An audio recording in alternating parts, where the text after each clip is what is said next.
Hey everyone, and welcome back to the Sports Lab. Today we're putting on our lab coats to break down one of the most misunderstood, most controversial, and frankly, most bizarre mathematical formulas in all of professional sports. We're talking about the Duckworth-Lewis-Stern method, or DLS, the cryptic calculation that emerges from the clouds to decide the fate of rain-affected cricket matches. Have you ever been watching a thrilling one-day international only for the rain to come down, and the broadcasters to put up a graphic that says the chasing team now needs 87 runs from 43 balls with 7 wickets in hand, and you've just thought to yourself, where on earth did that number come from? It can feel like a number plucked from thin air, an arbitrary decree that often leaves one team and its fans feeling utterly robbed. Well, today, we're going to pull back the curtain on that mathematical wizardry. Before we get into the analysis, if you're a fan of the in-depth side of sports, please hit that like and subscribe button. It helps us continue bringing these stories to you, and we want to hear from you. Leave a comment below with a game or a complex rule you think we should break down next. All right, let's get into the game film. You've seen the scene 1,000 times. A beautiful day, a packed stadium, 2 teams locked in a tense battle. The fielding side is trying to restrict runs, the batting side is trying to build a platform. Everything is unfolding according to a rhythm, a strategic plan that has been honed over decades. And then you see it. The ground staff starts to hover around the boundary ropes. A few umbrellas pop up in the crowd. The sky, once a brilliant blue, has turned a bruised, ominous gray. This is cricket's primal fear, the great unquantifiable variable, the weather. In Test cricket, a rain delay is a frustration, a loss of time that might lead to a draw. But in limited overs cricket, the 50-over one-day international or the 20-over T20, rain is more than an inconvenience. It's a chaos agent. It attacks the very foundation of the contest, which is the finite and equal allocation of resources. The core problem, the one that stumps so many fans and has baffled cricket administrators for decades, is that rain doesn't just pause the game. It fundamentally alters its DNA. A 50-over innings isn't just a block of 300 balls. It's a strategic arc. You have the opening power play where you take risks to score quickly against a hard new ball. You have the middle overs, a period of consolidation, rotating the strike and setting up for the finale. And then you have the death overs, the last 10 or 15, where all hell breaks loose. This is the promised land for a batting team, the period where they cash in on the platform they've painstakingly built. It's when a well-set batter can score at twice the rate they did earlier, turning a par score into a match-winning one. So, let's imagine you're the captain of the team batting first. You're 160 for the loss of just 2 wickets after 35 overs. You're in a fantastic position. Your 2 best finishers are at the crease, you have 8 wickets in the bank, and you're eyeing a final score of well over 300. This is the payoff period. And then the deluge begins. The players run for cover, the pitch is swaddled in tarps, and for 2 hours, you wait. When the umpires finally decide play can resume, they tell you that the match has been shortened. Your innings is over right now, and the second innings will be reduced to just 20 overs. Now, what's a fair target? This is the unsolvable riddle that plagued cricket for generations. The chasing team has a new, shortened game, but you, the team that batted first, had your most valuable resource stolen from you, your final explosive overs. You played the first 35 overs with the strategy of having 15 more to come. You paced your innings for a marathon, but the finish line was moved while you were in the middle of your stride. The very nature of your performance has been retroactively changed. This is where you have to shift your perspective on what a rain rule is trying to achieve. Many fans believe the goal is to find a number that perfectly reflects what would have happened if the rain hadn't come. That's a fool's errand. It's impossible. You can't simulate a future that never was. The common viewpoint is that any formula is an imperfect, artificial intrusion on the purity of the game. But here's the counter-argument, the perspective that Duckworth, Lewis, and Stern built their entire philosophy on. The choice is not between a full, uninterrupted 50-over match and a DLS-adjusted match. The choice is between a DLS-adjusted match and an abandoned match with no result, no winner, no loser, just a shared point and a stadium full of disappointed fans. The original game is dead the moment that rain stops play for a significant period. It cannot be revived. The formula, therefore, isn't trying to restore the old game. It's a salvage operation. It's picking through the wreckage of the original contest, the runs scored, the wickets lost, the overs bowled, and trying to construct a new, fair contest from the pieces that are left. It's an attempt to create mathematical justice out of natural injustice. The goal isn't to guess the future, it's to rebalance the past. And for decades, cricket's attempts to perform this rebalancing act were, to put it mildly, an absolute disaster. And when you look back at those early attempts, disaster is perhaps too kind a word. Before the sophisticated algorithms and computer-generated par scores we see today, cricket administrators were essentially scribbling on the back of a napkin, trying to find a simple, elegant solution to a deeply complex problem. Their first major attempt was a rule so simple, so intuitive, and so catastrophically wrong that it produced one of the most infamous and heartbreaking moments in the sport's history. It was called the average run rate method. On the surface, you can see the logic, can't you? It feels like basic math. If a team scores 250 runs in 50 overs, their average run rate is 5 runs per over. So if the second innings is reduced to 25 overs, their target should be 25 overs times 5 runs per over, which is 125. Simple, clean, and utterly clueless about the reality of cricket. The fatal flaw of the average run rate method was that it valued only one of cricket's 2 precious resources, overs. It completely ignored the other, equally crucial resource, wickets. It made the wild assumption that a team's scoring rate is linear, that the run rate in the 5th over is representative of the run rate in the 45th over. As anyone who has ever watched a one-day match knows, that is fundamentally untrue. Teams conserve wickets early to launch an all-out assault late. The value of the final 10 overs when you have wickets in hand is exponentially higher than the value of the middle 10 overs. The average run rate method saw no difference. It was like trying to understand a novel by counting the average number of words per page. You get a number, sure, but you lose the entire story, the plot, the character development, the climax. The method was blind to the narrative of an innings, and this blindness led directly to the farce that unfolded on March 22, 1992, at the Sydney Cricket Ground. The stage was the semi-final of the Cricket World Cup. It was a match dripping with narrative. England, the old guard, against South Africa, the newcomers. South Africa had only just been readmitted to international cricket after decades of apartheid-enforced isolation. Their journey to the semi-final was a fairy tale, a symbol of a new nation. They had captured the hearts of the sporting world. Chasing 253 to win, they had played brilliantly. With rain clouds gathering, their all-rounder Brian McMillan and wicketkeeper Dave Richardson had brought them to the brink of a historic victory. The equation was tense, but manageable. 22 runs needed from 13 balls. It's the kind of finish cricket fans dream of. McMillan, a powerful hitter, was on strike. The crowd was on the edge of its seat. And then, the rain came down. It wasn't a long delay, just 12 minutes. But it was enough to force a recalculation under the tournament's rain rule, which was a bizarre variant of the average run rate method.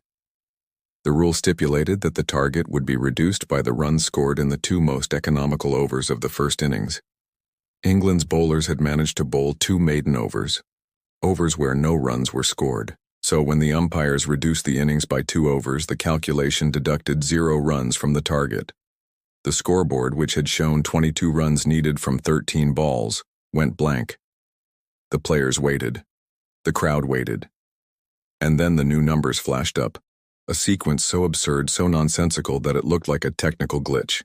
The screen read, South Africa to score 22 runs from 1 ball. You can still watch the footage today. You can see the disbelief on the players' faces, the slow, dawning horror in the crowd. Brian McMillan just shakes his head, utterly bewildered.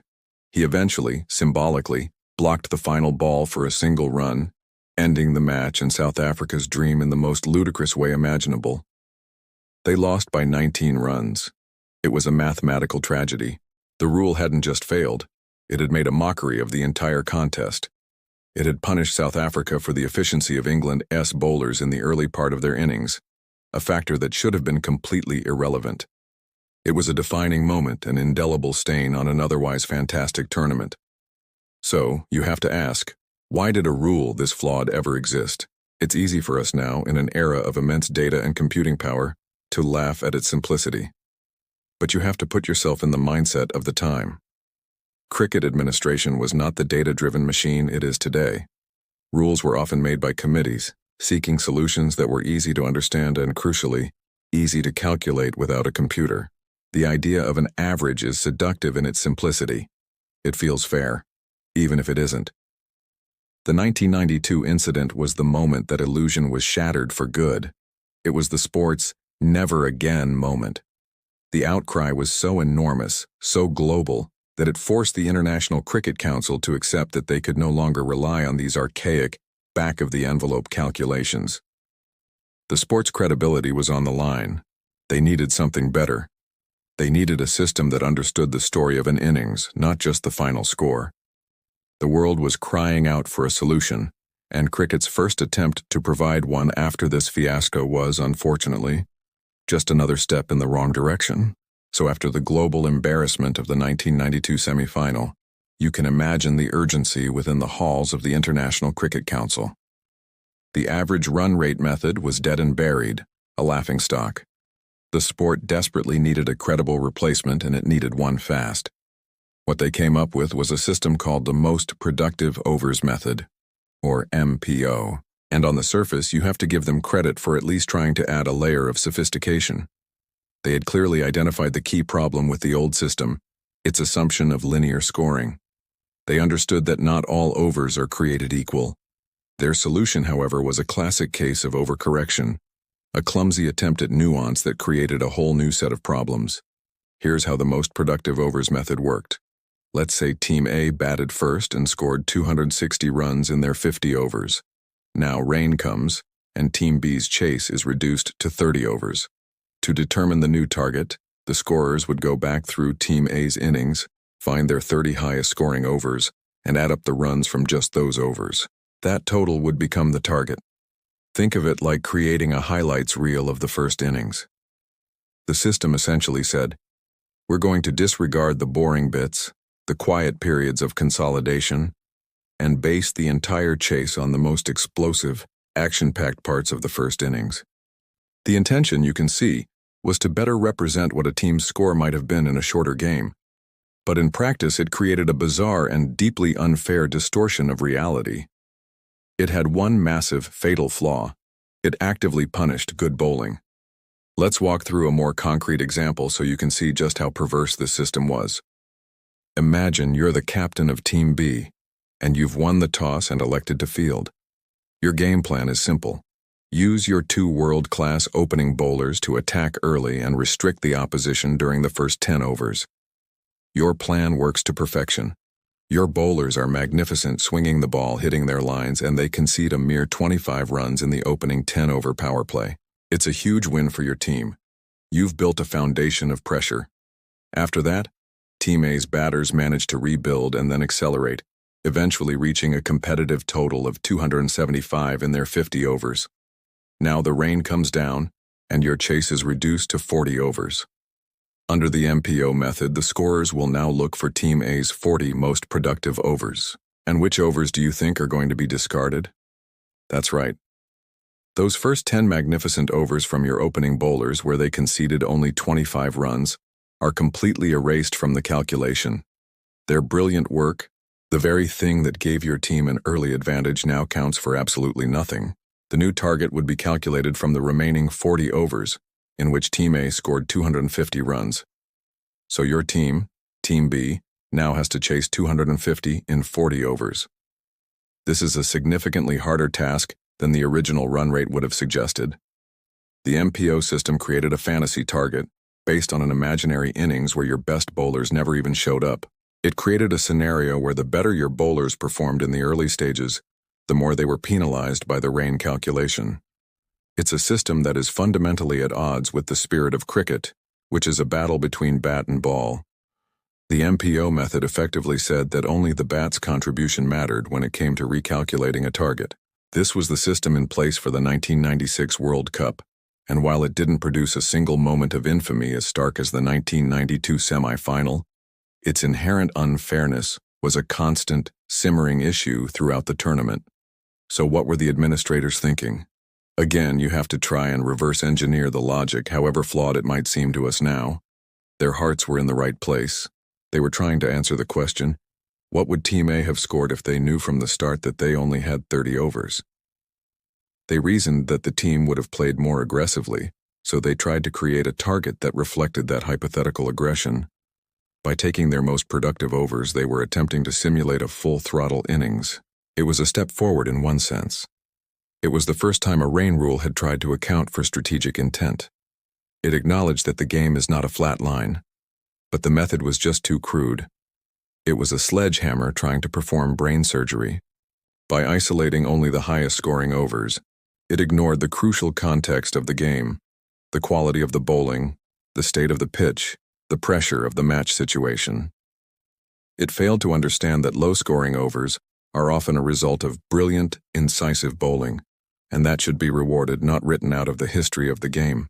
The cricketing world had moved from one broken system to another. The first one ignored wickets, the second one punished bowling. Both failed to grasp that a cricket innings is an interconnected whole. The search for a fair, logical, and holistic solution was still on. The stage was now set for a true revolution. So let's just take a moment to survey the landscape we've just traveled through.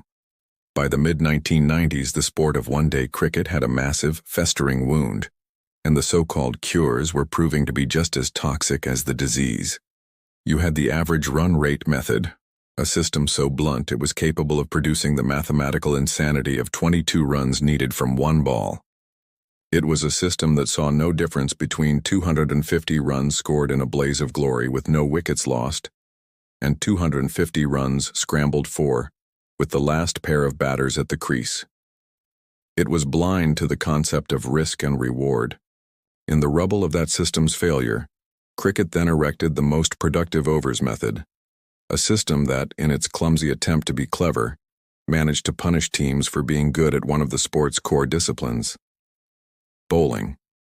It created a world where a bowler's best day could be rendered statistically irrelevant by a bit of rain. What you're seeing here is a pattern. Each of these failed systems was guilty of the same fundamental intellectual error. They were trying to solve a dynamic, multivariable problem with a static, one-dimensional solution. They were reactive, not predictive.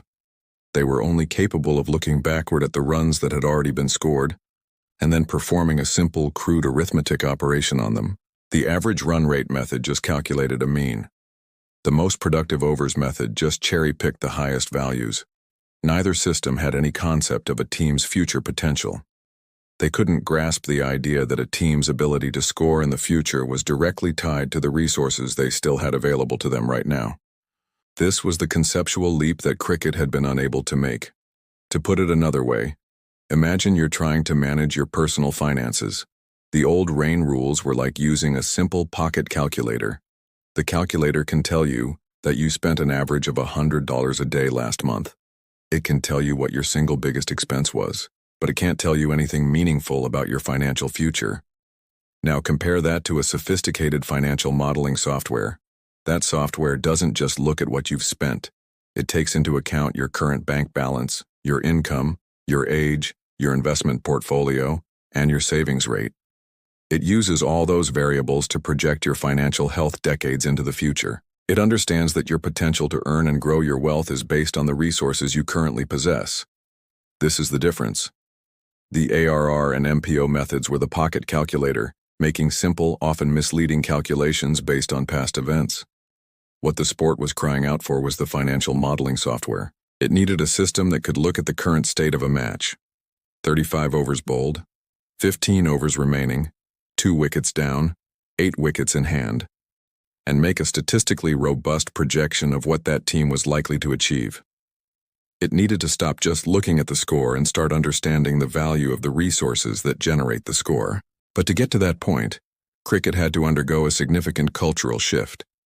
It's easy for us to sit here and point out the flaws, but you have to appreciate the context of the era. Professional sport in the late 20th century was not the data-drenched world it is today. Analytics and sabermetrics were still niche, nerdy concepts, not the driving force behind front office decisions. The prevailing culture in a sport like cricket was one steeped in tradition, gut feeling, and the anecdotal wisdom of past players. The idea that two men with calculators and statistical charts could understand the flow of a one-day game better than a legendary former captain was to many preposterous. The solutions to cricket's problems were believed to lie in the collective experience of cricketers, not in the cold, hard logic of numbers. There was an inherent distrust of anything that seemed to overcomplicate the simple beauty of the game. So, the failure of the old systems wasn't just a mathematical failure. It was a failure of the sports culture to seek answers in the right places. The administrators were like a patient who keeps asking for a different type of bandage for a broken leg, when what they really need is a surgeon. The problem wasn't the rule, it was the entire philosophy behind the rule-making process. The sport needed to look outside its own bubble. It needed to accept that this was not a problem that could be solved by tinkering around the edges with another simple, easily digestible formula. It required a full-scale paradigm shift. It needed experts who saw the game not just as a contest of skill and passion, but as a vast data set, a series of predictable patterns that could be modeled and understood. The call was out. Not for another committee of ex-players, but for a pair of heroes from the unlikeliest of places, the world of academia and statistics. And from the world of academia, the call was answered. The heroes of this story were not towering, fast-bowling all-rounders or elegant, cover-driving batters. They were two men whose names would soon become synonymous with rain, calculators, and the exasperated sighs of cricket fans everywhere, Frank Duckworth and Tony Lewis. And perhaps the most crucial element of their success, the very thing that allowed them to solve a puzzle that had stumped the greatest minds in the cricketing world, was that they were outsiders. They weren't part of the cricket establishment. They weren't ex-players or high-ranking administrators. They were, first and foremost, numbersmen. Frank Duckworth was a statistician and consultant, holding a PhD in metallurgy. Tony Lewis was a mathematician and a university lecturer. They were both passionate cricket fans, but their professional lives were spent in a world of data, models, and statistical probabilities, not in the dressing room or the commentary box. This outsider perspective was their superpower. For decades, the problem of rain-affected cricket had been tackled by cricket people, who approached it with their inherent biases and traditionalist views. Duckworth and Lewis came at it from a completely different angle. They didn't see a cricket match that needed a new rule. They saw a complex system of variables that needed to be modeled. They were able to strip away the romance and the glorious uncertainty of the game and see it for what it is in a limited overs context. A race to score the maximum number of runs within a finite set of constraints. The story of their collaboration is wonderfully organic. The apocryphal tale, the one that's almost too good to be true, is that Frank Duckworth was listening to the radio during a match in 1992, the Benson and Hedges Cup final, and heard the legendary commentator Christopher Martin Jenkins express his utter frustration with the existing rain rule, which was costing the chasing side the match unfairly. Duckworth, as a statistician, wasn't just annoyed as a fan. He was professionally offended by the bad mathematics on display. He reportedly turned to his wife and said, "I think I can do better than that." He presented an early paper on his ideas at a Royal Statistical Society conference where Tony Lewis was in the audience. Lewis, who had also been working on the problem independently, realized they were on the same wavelength and approached Duckworth afterwards. And so, the partnership was born. You have to appreciate the purity of their mission. They weren't trying to create a rule that felt fair to a former player. They weren't concerned with whether a rule was simple enough to be calculated on the back of an envelope. Their goal was to create a solution that was mathematically and philosophically sound, regardless of its complexity. They looked at the failures of the average run rate and the most productive overs methods and immediately identified the core issue we've discussed. Those systems were trying to adjust the runs based on the reduction in overs. Duckworth and Lewis realized this was fundamentally the wrong way to look at it. The runs are the output, not the input. The key was to focus on the inputs, the resources that a team uses to generate runs. This was the paradigm shift. Now, it is easy to romanticize their story and paint them as two lone geniuses who conjured this solution out of thin air. And while their intellectual contribution was immense, it's also important to place their work in the context of the time. The 1990s was the dawn of the era of accessible computing power. The ability to take a massive data set, in their case the detailed scorecards from hundreds and hundreds of previous one-day internationals, and analyze it to find patterns, would have been a monumental task just a decade earlier. They had the right tools at the right time to test their hypotheses against a mountain of empirical evidence. Their genius wasn't just in having the idea, but in having the means and the dedication to rigorously prove it with data. Furthermore, their success wasn't confined to the lab or the lecture hall. Once they had their model, they had to embark on a completely different challenge, convincing the deeply conservative and often skeptical world of international cricket to adopt it. This required a different skill set. They had to become advocates, educators, and diplomats. You can imagine them patiently sitting in boardrooms, explaining concepts like exponential curves and resource percentages to committees of men who were far more comfortable discussing bowling actions and field placings. Their brilliance was twofold. They not only created a statistically superior model, but they were also able to communicate its logic and its fairness to the powers that be, ultimately getting it adopted by the ICC in 1997. They started not by looking for an answer, but by asking a fundamentally better question. What is a one-day innings really made of? And the answer they landed on would change the sport forever. And the answer they landed on, the foundational idea that underpins everything we're about to discuss, was both deceptively simple and utterly revolutionary. Duckworth and Lewis proposed that a one-day innings is not defined by runs or run rates, but by the two productive resources that a batting team has at its disposal to generate those runs. Resource number one is obvious, the number of overs you have left to face. Resource number two is the one that all previous systems had failed to properly account for, the number of wickets you have in hand. That's it. That's the entire philosophical core of their system. A team's potential to score is a direct function of the combination of these two resources, overs remaining and wickets in hand. Every single calculation, every par score, every revised target flows from this central principle. This was a seismic shift in thinking. For the first time, a system treated wickets not just as an unfortunate event that ends a batter's innings, but as a quantifiable, finite resource that is spent or conserved throughout the innings in the pursuit of runs. You can think of it like this. Imagine an innings is a quest in a video game. The overs you have remaining are the time on the clock. The wickets you have in hand are your health bar. To complete the quest, to score the maximum possible runs, you need to manage both of these resources effectively. If you have a lot of time left on the clock but you're down to your last sliver of health, you're forced to play incredibly cautiously. You can't take any risks. Conversely, if you have a full health bar but the clock is about to run out, you have to throw caution to the wind and be as aggressive as possible. Your strategy for success is entirely dependent on the balance between your time and your health. Now let's apply this directly to a cricket match. At the start of a 50-over innings, a team has 100% of its resources available, 50 overs and 10 wickets. Let's say after 20 overs, Team A is 100 for the loss of no wickets. They have 30 overs left and all 10 wickets in hand. They have plenty of time on the clock and a full health bar. They are in an immensely powerful position to accelerate later. Now consider Team B, who are also 100 runs after 20 overs, but they are 5 wickets down. They also have 30 overs left, but their health bar is half empty. Their ability to take risks and score quickly in the final stages is severely, catastrophically compromised. They have to play cautiously just to survive their full allotment of overs.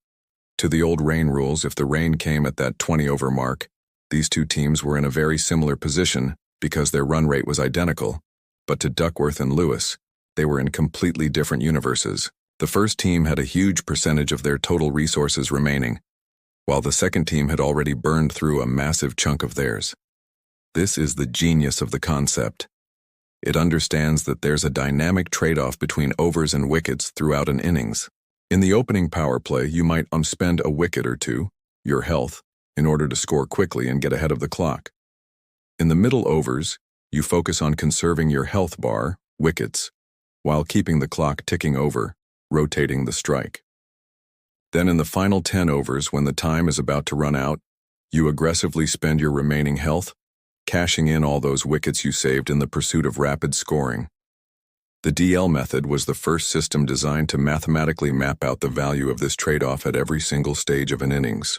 Now, the first thing a skeptic or a critic will say when they hear this is, "But that's too simple. It doesn't account for momentum. It doesn't know that your best death hitter just got out, or that the new batter is a world beater. It doesn't account for a wet ball or a slowing outfield." And this is a perfectly valid observation. The Duckworth-Lewis model does not and cannot account for these unquantifiable, real-time variables. But here's the crucial point. It was never designed to. This is a feature, not a bug. Duckworth and Lewis understood that trying to create a formula that could perfectly predict the outcome of a specific, unique game was impossible. That's the beauty of sport, after all. Their goal was to create a fair, standardized framework based on average expectations. The system isn't asking, what would this specific team with these specific players do from this position?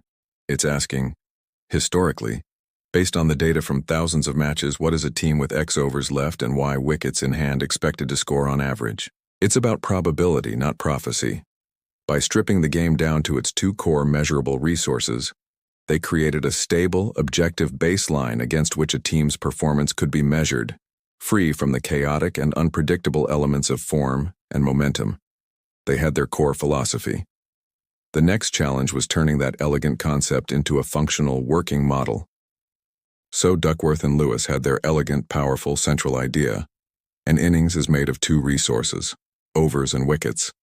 But a philosophy, no matter how brilliant, doesn't give you a revised target in the middle of a rainy day in Manchester. You need to turn that philosophy into a functional mathematical machine. You need a formula. And to build that formula, they went to the only place they could: the past. They became, in essence, cricketing archaeologists, digging through the records of hundreds, and eventually thousands, of one-day internationals that had been played to a conclusion without any weather interruptions. Their goal was to map out with statistical precision the story of an average ODI innings. Their process was painstaking. They took each match and broke it down, ball by ball. They would look at every possible state a game could be in. For instance, they would find every instance where a team was, say, 2 wickets down with 20 overs left to bat. Then, for each of those instances, they would calculate how many more runs that team scored on average from that point until the end of their innings. They repeated this process for every conceivable combination: 40 overs left with 1 wicket down, 15 overs left with 5 wickets down, 5 overs left with 8 wickets down. By compiling and averaging this colossal amount of data, a clear and undeniable pattern began to emerge. The pattern showed that the rate at which a team scores runs is not linear, nor is it random. It follows a predictable mathematical relationship known as an exponential curve. You can picture this curve in your mind. It starts relatively flat and then gets progressively steeper and steeper. This perfectly reflects the flow of a one-day innings.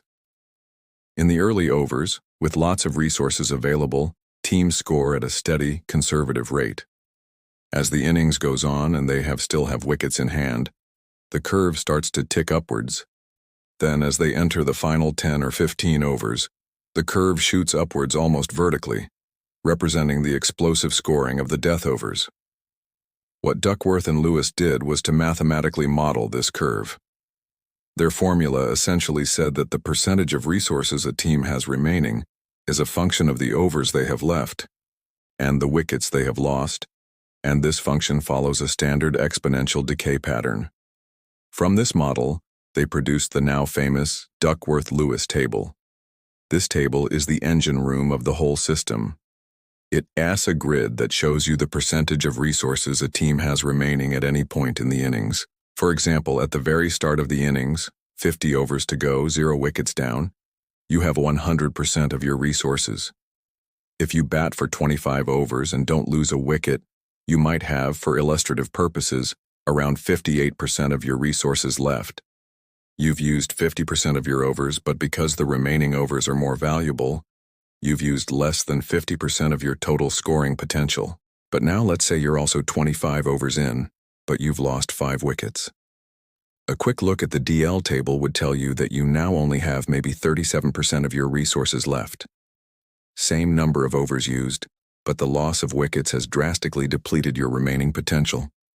Every possible game state has a corresponding resource percentage. Now, a very reasonable critique that emerged over the years was that this original model, built on data largely from the 1980s and early 90s, was bound to become outdated. And that's absolutely true. The game of cricket is not static. Scoring rates have exploded in the modern era due to bigger bats, more aggressive batting philosophies, and the influence of T20 cricket. The exponential curve of today is significantly steeper than the one from 30 years ago. But this is where you see the true genius of the Duckworth-Lewis framework. Its predecessors, the average run rate and most productive overs methods, were rigid, brittle rules. When they were proven to be flawed, they had to be thrown out entirely. The Duckworth-Lewis method, however, was a flexible, living model. The underlying mathematical principle, the exponential relationship between the two resources, remains as true today as it was in 1990. What changes is the data you feed into it. The model was specifically designed to be updated. You can feed it a new dataset of modern high-scoring matches, and it will simply recalibrate the percentages. It will produce a new table that reflects the new, steeper curve of the modern game. We'll talk more about that specific update later when we get to Professor Stephen Stern. But for now, the key takeaway is that the bones of the formula were incredibly strong. Its genius was not in creating a perfect, static snapshot of cricket in 1995, but in creating a robust and adaptable framework that could evolve right alongside the sport itself. They had built this elegant machine, a machine that could finally, after decades of failure, accurately quantify a team's position in a one-day match. The next logical step was to fire it up and see how it actually worked in practice.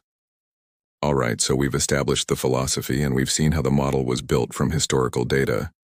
Now let's get our hands dirty. Let's take this theoretical machine and apply it to a practical, on-field situation to see exactly how it works. The core principle to remember is fairness. The entire goal of the Duckworth-Lewis method is to ensure that when a match is shortened, both teams are left with a challenge of equal difficulty. It's about balancing the scales. When rain removes a certain percentage of the game's total resources, the formula adjusts the target to reflect what has been lost, ensuring both sides are treated equitably. Let's construct the most straightforward scenario possible. It's a 50-over one-day international. Team A wins the toss and bats first. The weather is perfect, and they complete their full 50 overs, posting a competitive score of 280 runs. So, to recap Team A's situation, they started with 100% of their available resources, 50 overs, 10 wickets, and they used all of them to score 280. Now, during the innings break, the heavens open. The delay is significant, and by the time the rain stops and the ground is fit for play, the umpires determine there is only enough time left in the day for Team B to face 30 overs. So how do we calculate the new target? The old discredited systems would lead you down a path to a flawed answer. But with the Duckworth-Lewis method, we have a clear logical process. Step 1. Determine the resources available to Team B. They are starting their innings from scratch, so they have all 10 of their wickets in hand. The only constraint is that they have just 30 overs. So we go to the DL resource table and look up the value for a team with 30 overs remaining and 10 wickets in hand. According to the standard DL tables, this corresponds to having 75.1% of the total resources of a full 50-over innings. So, Team A had 100% of their resources. Team B will only have 75.1%. Step 2. Adjust the target proportionally. Since Team B has only 75.1% of the resources that Team A had, it stands to reason that their target should be 75.1% of what Team A scored. It's a simple multiplication. We take Team A's score, 280, and we multiply it by the resource percentage available to Team B. So the calculation is 280 multiplied by 0.751. You plug that into a calculator, and you get 210.28. Step 3. Finalize the target. In cricket, you can't score a fraction of a run. The target to win is always the next whole number. So 210 is the score to tie. To win the match, Team B needs to score 201 runs, so there it is. The new official target is 201 runs from 30 overs. Now I know what many of you are probably thinking. because it's the most common point of confusion when DL is first explained. You're looking at that target of 211 and you're comparing it to the original run rate.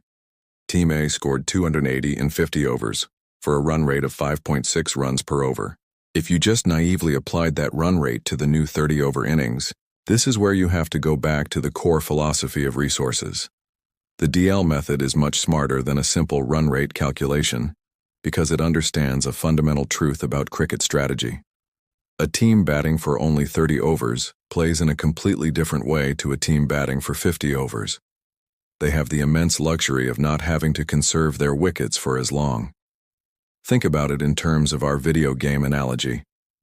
Both teams start with a full health bar, 10 wickets. Team A had to make that health bar last for a 50-minute game. Team B only has to make it last for a 30-minute game. They can therefore afford to be far more aggressive, to spend their health more freely in the pursuit of a higher score. The higher target of 211 reflects this built-in advantage. It acknowledges that having 10 wickets to spend over 30 overs is a more potent combination than having 10 wickets to spend over 50 overs. The formula is essentially saying, yes, your time on the clock has been reduced, but the value of each minute you have has increased, because your health bar doesn't have to last as long. This is the subtle genius that all previous systems missed. They couldn't account for the change in strategic intent. Duckworth-Lewis has it baked into its very DNA. It's not creating a scaled-down version of the first innings. It's creating a fair target for a brand new, shorter, and more aggressive style of game. This simple example shows the elegance of the system, but its real power is revealed when things get more complicated, especially when we start considering the immense, non-linear value of a wicket. We've just seen how the Duckworth-Lewis system creates a fair target when an innings is shortened before it begins. But that's the simple part. The real genius, and indeed the real complexity of the model, reveals itself when we talk about its second, and most important, resource: wickets. The single greatest leap forward that DL made over every system that came before it was its profound understanding that not all wickets are created equal. The value of a wicket is not a constant. It's not worth 1/10 of your total innings. Its value is fluid, dynamic, and entirely dependent on the context of the game. Losing a wicket in the 5th over is a catastrophe. Losing one in the 49th is often a good strategy. Let's break this down with a simple comparison. Imagine two scenarios. In scenario A, a team loses their 2 opening batters in the first 5 overs. They're 25 for 2. In scenario B, a team has built a magnificent platform, reaching 250 for 2 after 45 overs, and then they lose 2 quick wickets trying to hit out in the final stages. In both cases, the raw data is the same. 2 wickets have fallen. But the impact on the game could not be more different. In scenario A, the loss of those 2 early wickets is devastating. The team has lost 20% of its most valuable resource, its health bar, with 90% of the innings, the time on the clock, still to go. They are now forced into a period of cautious rebuilding.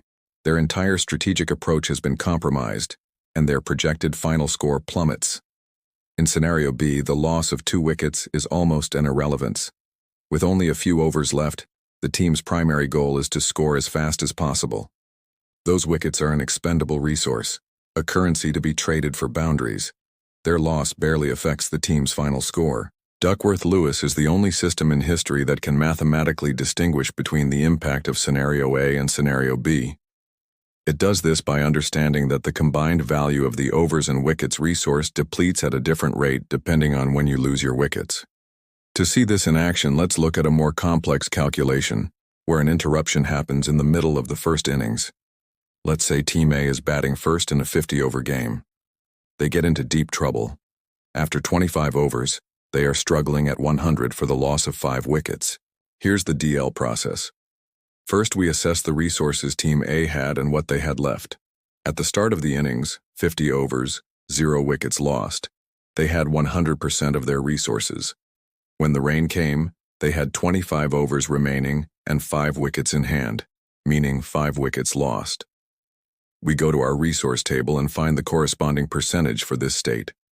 For the sake of this example, let's say that value is 28.7%. This means Team A still had 28.7% of its total scoring potential left when the innings was cut short. Now we can calculate the percentage of resources Team A used. They started with 100% and finished with 28.7% remaining. So 100%, 28.7%, 71.3%. Team A used 71.3% of its total resources to score those 100 runs. Next, we look at Team B. They get to start their innings from scratch with 10 wickets in hand, and they have 25 overs to bat. We look up their starting resource percentage on the DL table. With 25 overs and 0 wickets lost, their available resource is much higher. Let's say it's 66.5%. To set the target, we have to balance the contest. We can't just give Team B a target of 101 because they are starting with a smaller resource pot, 66.5%, than what Team A used, 71.3%. The target is adjusted to reflect Team A's run-scoring efficiency. The formula is Team A's score, resources available to Team B, resources used by Team A. Plugging in our numbers, that's 100, 66.5%, 71.3%, which equals 100, 0.932. The result is 93.2. So the target for Team B to win is 94 runs in 25 overs. This is the point where many fans throw their hands up in the air. How is that possible, you might ask? Team A scored 100 runs. How can the target to win be less than what they scored? It feels completely wrong, like the math is broken.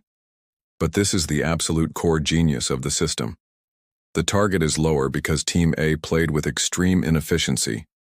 They burned through a massive 71.3% of their resources to put a paltry 100 runs on the board. They mismanaged their most valuable assets, their wickets. The DL system penalizes them for that inefficiency.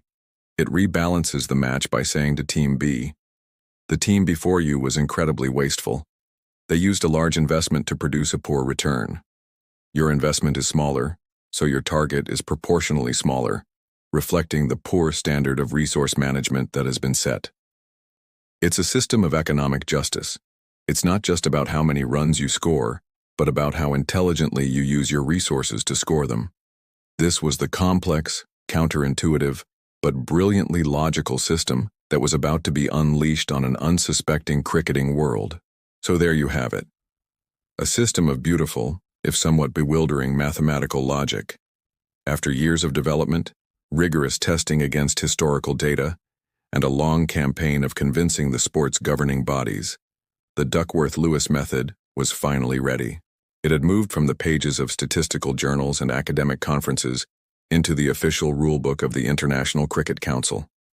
Every new technology, every revolutionary idea, has its go-live date, the moment it leaves the safety of the laboratory and has to prove itself in the chaotic, unpredictable real world. For the Duckworth-Lewis method, that day was January 1st, 1997. The setting was Harare, Zimbabwe, for the second one-day international between the home side and England. It was a match that, on its own, would likely have been a footnote in cricketing history.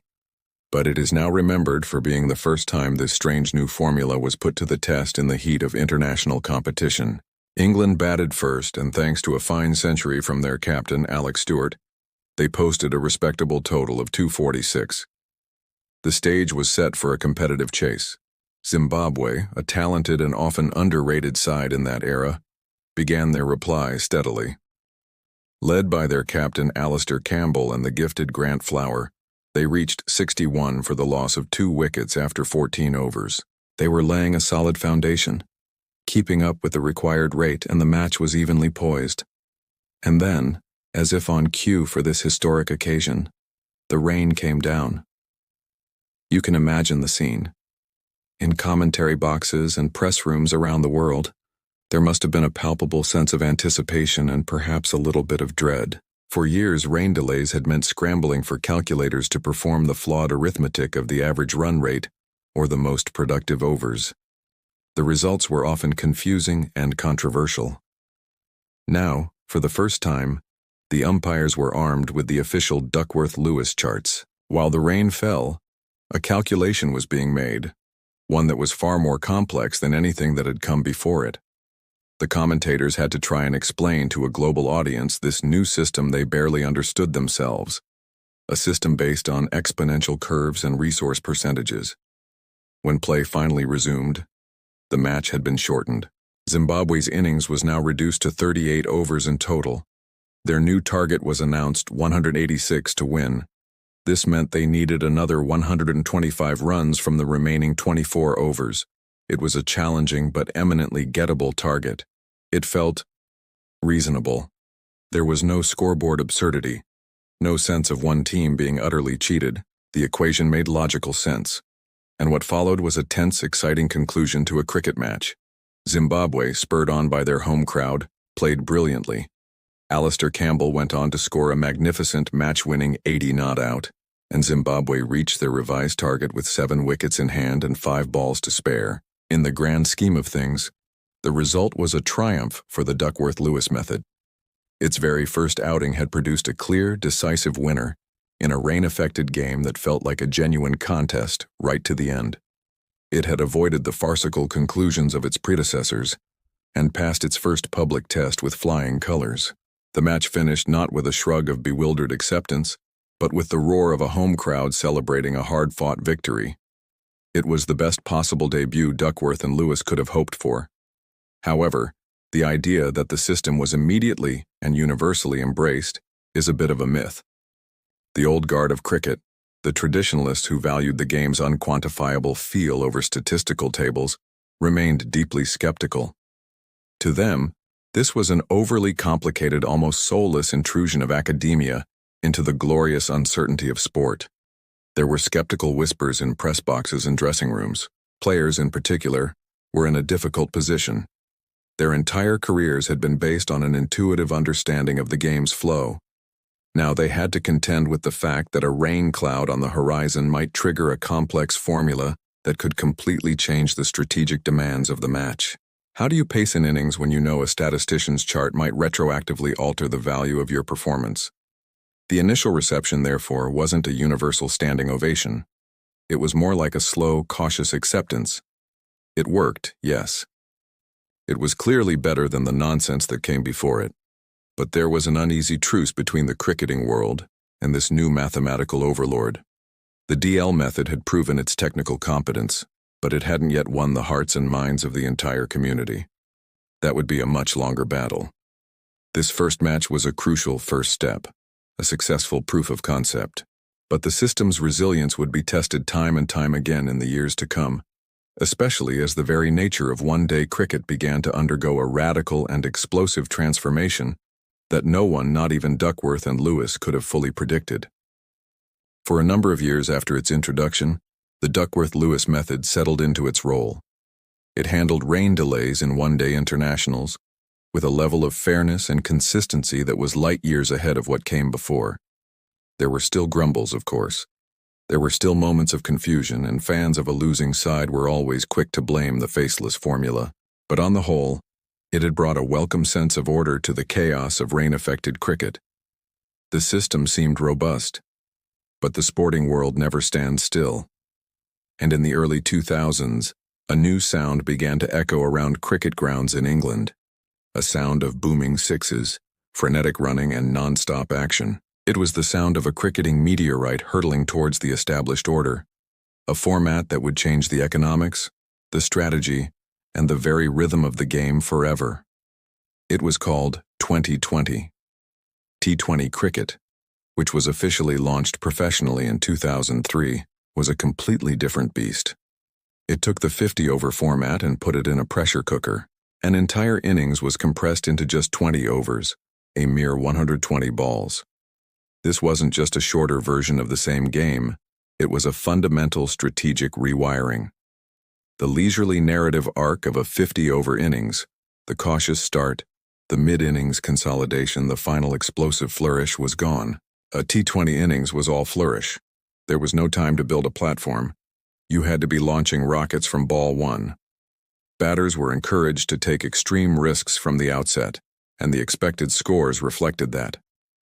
A run rate of 6 and over, which is a solid standard in a 50-over game, would be considered a slow crawl in a professional T20 match.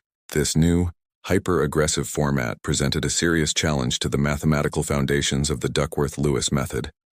Remember how Duckworth and Lewis built their model? They painstakingly analyzed the data from hundreds of 50-over matches to map out the average scoring curve. Their tables, their resource percentages, their entire universe of data was based on the patterns and rhythms of the 50-over game. Now you were asking that same model to adjudicate a T20 match, a game with a completely different DNA. The scoring curve in a T20 is not just a little steeper, it's a sheer cliff face by comparison. Let's put it in practical terms. The DL formula, based on its 50-over data, had a certain expectation for how a team would score in the first 10 overs. It expected a period of relative caution, but in a T20, the first 6 overs are a mandatory power play where teams go hell for leather, often scoring at 10 or 12 runs and over. So when the original DL model was applied to a rain-affected T20 game, its calculations were often skewed. It would tend to underestimate the par scores and revised targets.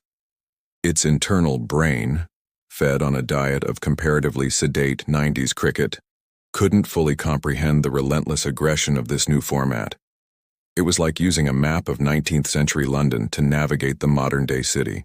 The basic landmarks are there, but the scale, the pace, and the flow are all wrong. The issue became more and more apparent as T20 exploded in popularity, culminating in the inaugural T20 World Cup in 2007. The format was no longer a domestic novelty, it was a global phenomenon. The ICC couldn't afford to have its premier T20 tournaments decided by a mathematical model that was not properly calibrated for the very game it was judging.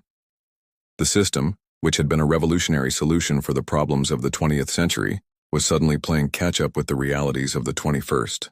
Now it would be easy to say that T20 broke the Duckworth-Lewis method, but that's not quite accurate. In fact, you could argue that the core philosophy of the system, the two resources of overs and wickets, was even more relevant in the frantic, compressed chaos of a T20 match. The trade-off between keeping wickets in hand and scoring quickly is the central strategic battle of every T20 innings. The problem wasn't with the engine of the formula. The issue was the fuel it was running on. The underlying logic was still sound, but the data set was becoming obsolete. The system was showing its age, not its fundamental flaws. What was needed was not a complete teardown and rebuild, but a significant upgrade. The system needed to be fed a new diet of data, a feast of modern, high-octane T20 and ODI matches, so it could learn the new scoring patterns of the modern game. Duckworth and Lewis were approaching retirement, and their brilliant formula needed a new custodian, a new architect to help it evolve and adapt to the high-speed architecture of the modern game. The call for a new architect was answered, and once again the solution came from the world of academia. The man entrusted with bringing cricket's most important formula into the 21st century was Professor Stephen Stern, an Australian statistician from the Queensland University of Technology. Just like his predecessors, Stern was a passionate cricket fan with a professional's love for data and statistical modeling. As Frank Duckworth and Tony Lewis headed into a well-deserved retirement, Stern was appointed by the ICC as the new custodian of their method. His task was a formidable one, to take this iconic, and at times controversial, piece of mathematical engineering and retrofit it for the high-octane six-hitting world of modern white-ball cricket. You have to appreciate the delicate position Stern was in. He wasn't being asked to tear down a failed system and start from scratch. He was being handed the keys to a monument. The Duckworth-Lewis method, for all its complexities, had successfully governed international cricket for over 15 years. Its core philosophy was sound. Stern's job wasn't to stage a revolution. It was to lead a careful, data-driven evolution. His first and most important task was to expand the library of data that the formula relied upon. The original model was built on a foundation of 50-over matches from a bygone era. Stern's team undertook the massive project of gathering and analyzing a colossal new data set, one that included not just a new generation of ODIs, but also, crucially, hundreds and hundreds of domestic and international T20 matches. This was the fuel injection the system so desperately needed. By feeding the model this new modern data, Stern could begin the process of recalibrating it. He could teach the old formula about the new realities of the game. He could show it, through cold, hard numbers, how the scoring patterns had shifted, how the value of wickets had changed in different phases of the game, and how the explosive potential of a T20 innings was fundamentally different from its 50-over cousin. It was a generational handover, a passing of the torch from the original pioneers to a new expert tasked with ensuring their legacy would endure. After years of rigorous work, analysis, and testing, Stern presented his updated model to the ICC. In 2014, it was officially adopted, and the name of the method was formally changed to Duckworth-Lewis-Stern, or DLS, in recognition of his vital contributions. Now, this is where a common misconception often arises. Many people hear the new name and assume that Stern threw out the old formula and wrote a completely new one. This couldn't be further from the truth. The best way to think about his contribution is to use an analogy. Imagine the original Duckworth-Lewis method is a timeless, classic painting, a masterpiece of its era. Over the years, however, the colors have faded slightly and the canvas has gathered a bit of dust. It doesn't look quite as vibrant when viewed in the bright, harsh lighting of a modern gallery. Stephen Stern's role was that of a master art restorer. He didn't paint a new picture. He took the original masterpiece and, with immense care and expertise, he cleaned it, retouched it, and restored its colors to their original brilliance. He made it fit for a modern audience, but the genius of the original composition, the brushstrokes of Duckworth and Lewis, are all still there. He didn't discard the foundational concept of overs and wickets as the two core resources. He didn't abandon the elegant logic of the exponential curve. What he did was refine the mathematical engine that drove the calculations. He updated the resource percentages in the tables to reflect the new, higher-scoring reality. The DLS method is not a replacement for DL. It is the definitive 2.0 version. The name change was not an act of erasure, but an act of homage, a way of acknowledging that this brilliant creation was not a static monument, but a living, breathing formula that needed to evolve with the game it served. By adding his name to the title, the ICC was cementing the idea of a continued lineage, a chain of intellectual custody. Stern's work ensured that the formula would not become a relic. He had successfully retrofitted the system, making it smarter, more responsive, and more accurate for the modern era. But what did that retrofit actually entail? What were the specific changes he made under the hood to make the engine run so much better? So what was the big change that Professor Stern made under the hood? What was the key upgrade that turned the Duckworth-Lewis method into the modern Duckworth-Lewis-Stern system? The answer lies in a single, elegant concept that made the entire formula more flexible, more intelligent, and more responsive to the realities of the modern game. Stern's key innovation was to move the system away from its reliance on a single, static model of a cricket match. The original Duckworth-Lewis method, in its most common form known as the Standard Edition, was built around the assumption of a specific type of one-day international. The data it was based on led to a model where the average or par score for a full 50-over innings was around 245 runs, and for a long time that was a pretty reasonable baseline. But as we discussed, with the arrival of T20 cricket, bigger bats and fearless batting, that baseline started to look hopelessly outdated. On a flat pitch today, a par score in a 50-over match can easily be 320 or 330. The old formula, hardwired with the DNA of a lower-scoring era, would struggle to make accurate calculations in this supercharged environment. It was like using a thermometer calibrated for a temperate climate to measure the heat of a furnace. The readings would be consistently off. Stern's solution was to introduce a new dynamic variable into the heart of the formula. Let's go back to our car analogy. The old DL Standard Edition was like a car with a single gear, perfectly optimized for driving at a steady 90 kilometers per hour. It worked great on the open roads of 90s cricket. But when you took that car into the frantic stop-start high-acceleration traffic of a modern T20 game, it struggled. It wasn't built for that environment. What Stern did with the introduction of G50 was to give the car a modern, intelligent, automatic transmission. The G50 value tells the transmission what kind of road it's on. If a tournament is being played on flat, batter-friendly pitches in England, and the average first innings score is around 320, the G50 is set to 320. The formula's transmission clicks into a high gear, and all its resource calculations are automatically adjusted to reflect this high-scoring reality. Conversely, if the next series is on slow spinning wickets in Bangladesh where the average score is only 260, the G50 is set to 260. The transmission shifts down, and the calculations are recalibrated for a tougher, lower-scoring contest. This adaptability is what makes DLS so much more powerful than its predecessor. It acknowledges that not all cricket matches are created equal. The value of an over or a wicket is different when the expected score is 350 compared to when it's 250. By using G50, the formula is no longer imposing a single outdated view of the game on every match. It is instead listening to the data from the current cricketing environment and tuning itself accordingly. Now, a sharp critic might immediately spot a potential problem here.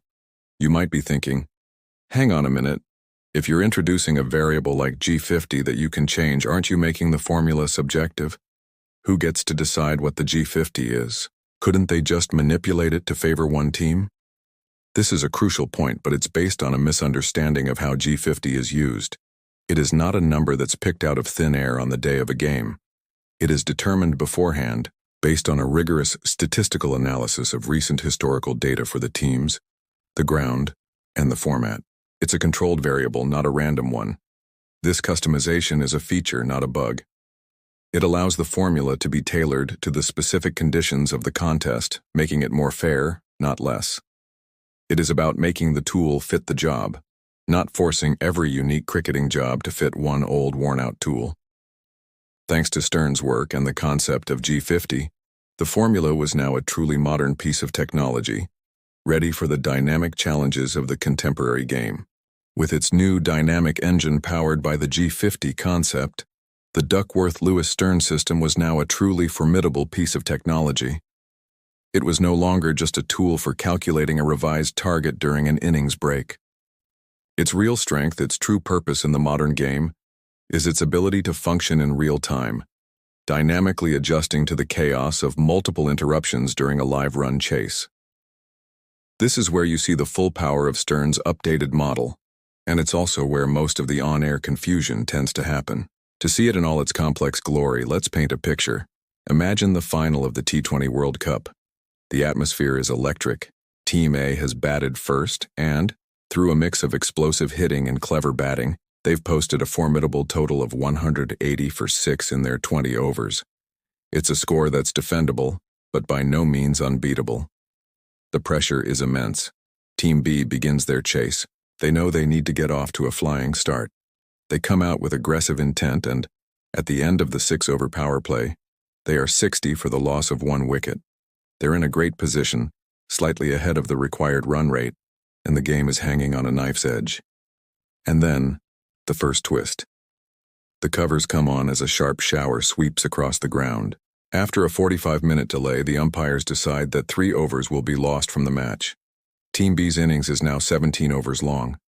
The DLS computer whirs into action. A new target is calculated. Because Team B has lost 3 of its most valuable death overs, the target isn't reduced by much.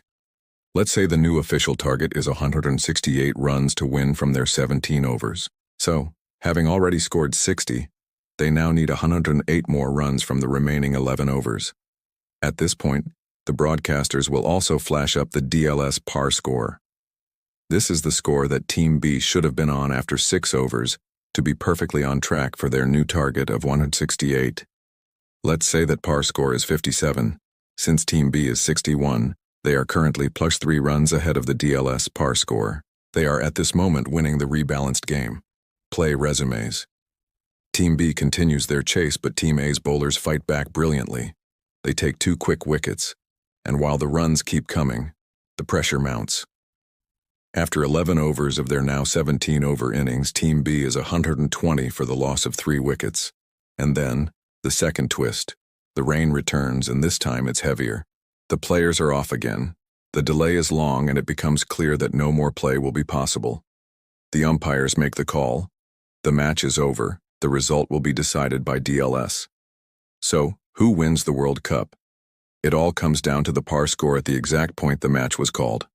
The DLS system performs another final recalculation. It asks the question, In a match where Team B's innings was only ever going to be 11 overs long, what would their target have been? The calculation is run, and the DLS par score for 11 overs is determined. Let's say that after all the complex math, the par score after 11 overs with 3 wickets down is 122. Team B's final score was 120 for 3. They are 2 runs behind the par score. The result flashes on the giant screen. Team A wins the T20 World Cup by 2 runs, DLS method. Heartbreak for one side, jubilation for the other, and a stadium full of fans trying to process the complex chain of events that led to that conclusion. This is the reality of DLS in the modern game. It's a constantly shifting, fluid calculation, and you sitting at home can be forgiven for feeling confused. The target keeps changing. The par score is a moving number. It feels like trying to solve an algebra problem while the numbers keep changing on the page. This is the source of so much fan frustration.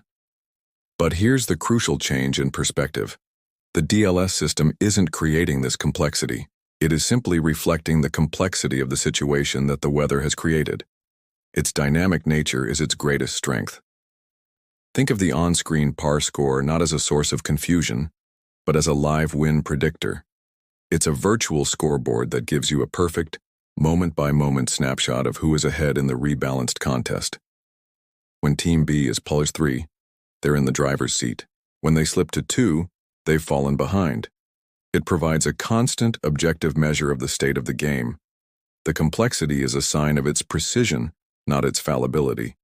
But there's no doubt that this very complexity, particularly the difference between that live par score and the final target score, is one of the biggest communication hurdles the system has always faced. Alright, let's dedicate this entire section to clearing up the single biggest point of confusion in the entire Duckworth-Lewis-Stern universe. It's a misunderstanding that has plagued cricket broadcasts for 2 decades and is the source of countless arguments in pubs and living rooms during a rain delay. I'm talking about the crucial difference between the par score and the target score. These are 2 completely different numbers that serve 2 completely different purposes, and failing to distinguish between them is the primary reason so many people find the system baffling. Let's define our terms as simply as possible. The target score is the finish line. It is the final fixed number of runs that the chasing team needs to score to win the match. Once it's calculated, this number does not change unless there is another weather interruption that further shortens the game. The par score, on the other hand, is not the finish line. It is the progress report. It is a dynamic ball-by-ball benchmark that tells you at any given moment during the chase whether the chasing team is ahead of or behind the pace required to reach the final target. Think of it like a GPS on a long road trip. The target score is your final destination. The par score is the little notification that pops up and tells you whether you are on schedule, 5 minutes ahead of schedule, or 10 minutes behind schedule. Let's use a crystal clear step-by-step example. Team A bats first and scores 250 in their 50 overs. Rain means Team B's chase is reduced to 40 overs. The DLS calculation is made, and the official final target score is determined to be 223. This is the magic number. Team B must score 223 runs in their 40 overs to win. This number, 223, gets locked in. Now, Team B starts their chase. After 10 overs, they are 45 for the loss of 1 wicket. At the bottom of your TV screen, a graphic pops up. DLS par score, 42. What does this mean? It means that to be perfectly on track to score the final target of 223 in 40 overs, a team, on average, should have scored 42 runs at this 10-over mark. Since Team B has scored 45, they are 3 runs ahead of the par score. They are doing well. They are ahead of schedule. The chase continues. At the 20-over mark, Team B is now 95 for 2. The DLS par score graphic updates. The new par score at 20 overs is 98. Now Team B is 3 runs behind the par score. They've fallen slightly off the pace. The final target is still 223, but their progress towards it has slowed. You can see how the par score acts as that live in-game guidepost, constantly recalibrating based on the overs remaining and wickets lost, all in service of that fixed final destination of 223. So why not just use the required run rate? It's a much simpler number to understand. This is the most common counter-argument. At the 20-over mark, With 128 runs needed from the final 20 overs, the required run rate is a simple 6.4. Why do we need this complex par score of 98? The answer is that the required run rate is a dumb metric, and the DLS par score is a smart one. The required run rate is completely linear. It assumes that scoring 6.4 runs per over is equally difficult in the 21st over as it is in the 40th over. This is patently false. The DLS par score has the intelligence of the exponential curve baked into it. It knows that it's much easier to score runs at the end of an innings when you have wickets in hand. Look at our example again. The par score for the first 20 overs was 98. The par score for the full 40 overs is 223. This means the DLS system expects the team to score 98 runs in the first half of their innings and a massive 125 runs in the second half. It builds in the expectation of a final acceleration. The required run rate is blind to this strategic reality. The par score illuminates it. It gives you a far more accurate and nuanced picture of who is truly in control of the game. When a team is ahead of the DLS par score, they are genuinely in a better position than the required run rate alone might suggest. It's a more sophisticated tool for a more sophisticated game. But this sophistication comes at the cost of simplicity, and when the communication of these numbers breaks down, it can lead to devastating real-world consequences, as one host nation found out in the most heartbreaking way possible. When a rule in sport is not just complex but also counterintuitive, it creates the potential for human error. And when that human error occurs on the biggest possible stage, with the fate of a nation hanging in the balance, it can lead to moments of pure, unadulterated sporting tragedy. There is no more potent example of this in the history of cricket than the story of the host nation, South Africa, at the 2003 Cricket World Cup. It's a story that perfectly illustrates the immense pressure and the critical importance of understanding every last nuance of the Duckworth-Lewis system. It is the ultimate cautionary tale. The stage was Kingsmead, Durban. The match was the final group stage game for South Africa against a formidable Sri Lankan side. The stakes could not have been higher. For the host nation, the equation was simple. Win this match, and you advance to the next stage, the Super Sixes. Lose or tie, and your journey in your own World Cup is over. A storm was brewing over the ground, both literally and metaphorically. Sri Lanka batted first and set a challenging target of 269 to win. South Africa began their chase under slate-gray skies and the ever-present threat of rain. The chase was a tense, stop-start affair, with interruptions forcing the players on and off the field. As the match wore on and the rain became more persistent, it was clear that the result was going to be decided by Duckworth-Lewis. In the South African dressing room, you can imagine the scene. Frantic calculations on laptops, coaches and analysts huddled around printouts of DL tables trying to stay ahead of the game and feed the correct information to their batters. Out in the middle, Captain Sean Pollock and the powerful wicketkeeper batter Mark Boucher. The game reached its absolute crescendo at the end of the 44th over. South Africa were 216 for 6. The rain was getting heavier. A message was relayed from the dressing room to the batters. The message, as they understood it, was that the critical number was 229. They believed that if they could reach 229 by the end of the 45th over, they would be ahead of the DL par score, and if the match was then called off, they would win. The fate of South Africa's World Cup now rested on reaching that magic number. The 45th over was to be bowled by the legendary spinner, Mutia Muralitharan. Mark Boucher was on strike. He played out the first 4 balls carefully. Then came the 5th ball. Boucher saw his opportunity, went down on one knee and launched the ball high into the soaking Durban sky. It sailed over the mid-wicket boundary for a massive 6. The crowd erupted. The scoreboard ticked over to 229 for 6. Boucher had done it. He had reached the target number. Believing his job was complete and the victory was secured, he received the final ball of the over. With the rain now teeming down, he took no risks. He calmly pushed the ball to a fielder, a defensive block to ensure he didn't get out. The over was complete. The score was 229. The players sprinted off the field, seeking shelter from the deluge. You can watch the footage. You see the initial celebrations on the South African balcony. They believe they have pulled off a miraculous rain-assisted victory. But then the mood begins to shift. There's confusion. The umpires haven't declared a result. Sean Pollock on the balcony looks increasingly worried. And then, the devastating truth is revealed, displayed in cold, hard text on the giant scoreboard. Match tied. The information from the dressing room had been tragically, catastrophically incomplete. 229 was the score needed to tie. The score needed to win was 230. That 6 had brought them level with the par score but not past it.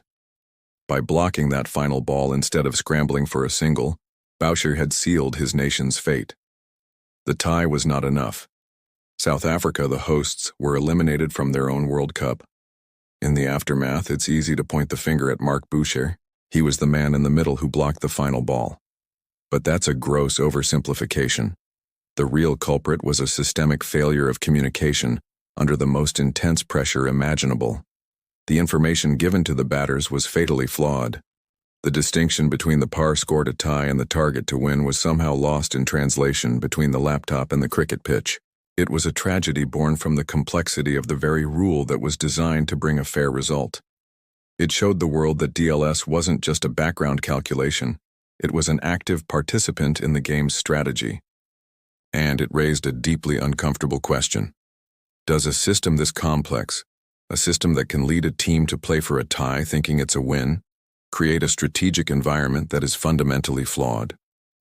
The South African tragedy in 2003, born from a simple misreading of a number, highlights the immense strategic influence the DLS system can have on the actions of players in the middle.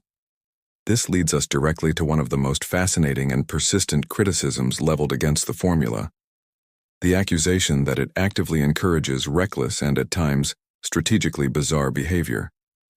The argument goes that the very presence of DLS can warp the natural flow of a cricket match, incentivizing teams to play in a way that is completely at odds with conventional cricketing logic. This criticism usually centers on the scenario where rain is imminent. Picture this. Team B is chasing a challenging T20 target of 195. They've had a terrible start, collapsing to 70 for 5 at the 10-over halfway mark. The required run rate is now a sky-high 12.5 runs per over. In a normal, uninterrupted game, their chances of winning are slim to none. The conventional strategy would be to try and rebuild the innings, bat out the remaining 10 overs, and minimize the margin of defeat to protect their net run rate in the tournament standings. Wicket preservation would be paramount. But this is not a normal game. Both teams can see the ominous black clouds rolling in. The ground staff are poised by the boundary. Everyone knows that a deluge is just minutes away. In this new reality, the required run rate is irrelevant. The tournament standings are irrelevant. The only thing that matters is the DLS par score. And at 70 for 5, Team B is miles behind it. Their only, and I mean only, path to victory is to somehow get their score above the DLS par score for their situation before the rain stops play for good. Suddenly, the entire strategic calculus of the game is turned on its head. The logical, conventional approach of preserving wickets is now the losing strategy. The correct tactical decision, according to the cold logic of the DLS formula, is to throw caution to the wind. The batters must enter what is often called a DLS slog. They have to try and hit every single ball for a boundary. The risk of getting out, of going 6 or 7 wickets down, is now secondary to the urgent need to pile on runs as quickly as humanly possible. If they can smash, say, 25 runs in the next over and a half before the heavens open, they might just manage to get their score to 95 for 6 after 11.5 overs. And it's entirely possible that this score, while looking disastrous on paper, is actually a run or two ahead of the DLS par score for that specific wicket-depleted situation. If the rain then ends the match, this team, which was by all normal measures dead and buried, would be declared the winner. You can see why this feels so wrong to so many cricket purists.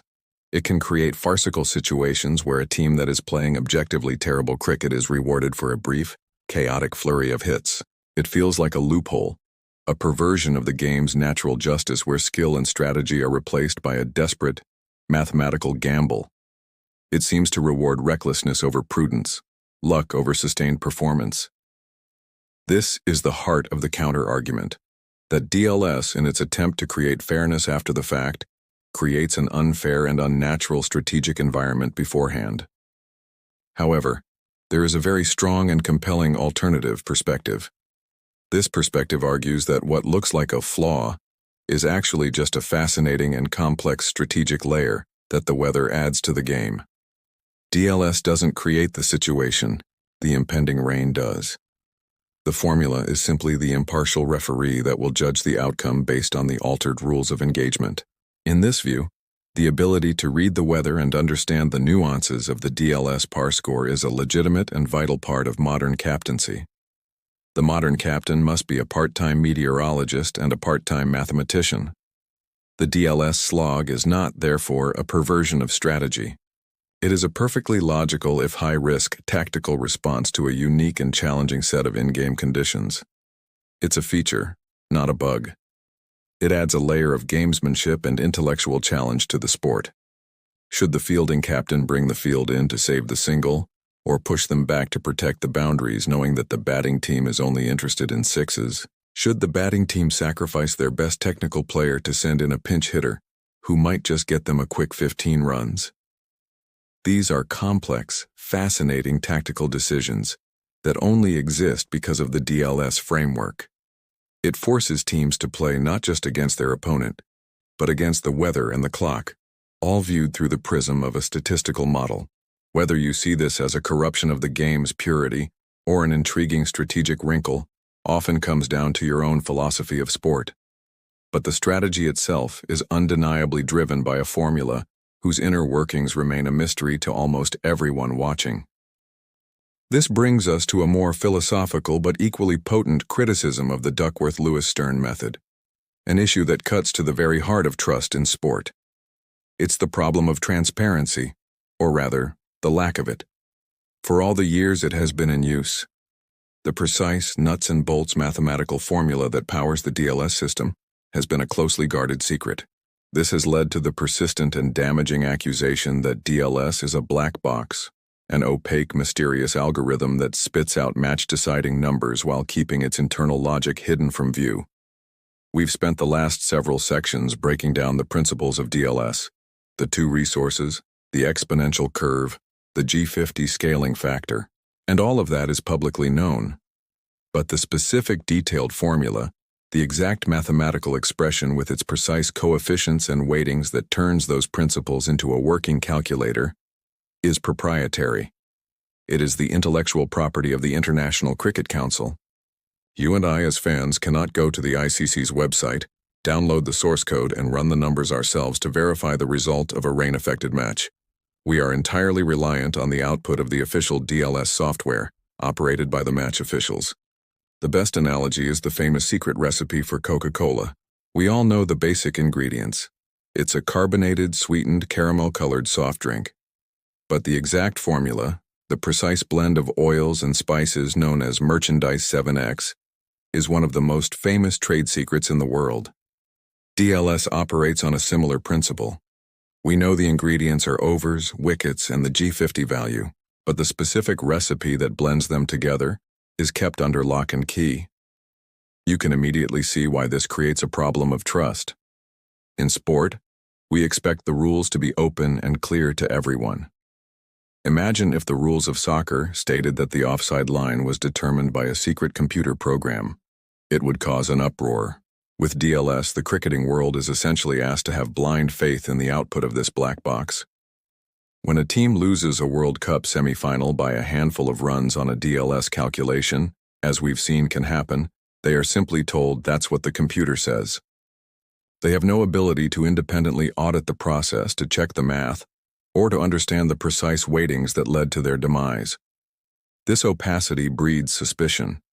It creates an environment where, in the absence of full information, fans and even players can feel that the system is arbitrary or, in the worst-case scenarios, easily manipulated. It's a system that demands trust without offering full transparency, and that's a very uncomfortable position for any high-stakes professional sport to be in. So what's the justification for this secrecy? Why not just make the entire formula open source for the world to see? The argument from the ICC and the formula's custodians, like Professor Stern, is that the secrecy is not about hiding anything, but about protecting the integrity and consistency of the system. This is the crucial counter-argument. Their fear is that if the exact formula were made public, it would lead to chaos. You would have dozens of amateur statisticians, cricket websites, and media outlets creating their own versions of a DLS calculator. And it's almost certain that these unofficial versions would have slight variations or errors. Imagine watching a live match where one broadcaster's on-screen par score is 125, another major cricket website's live blog says it's 127, and a popular app on your phone says it's 124. Which one is right? This fragmentation would completely undermine the authority of the system. Fans and teams wouldn't know who to believe. By keeping the official formula proprietary and controlled, the ICC ensures that there is one and only one source of truth. Every single professional match in the world that uses DLS is using the exact same software, running the exact same calculation. It's a strategy of centralized control for the sake of universal consistency.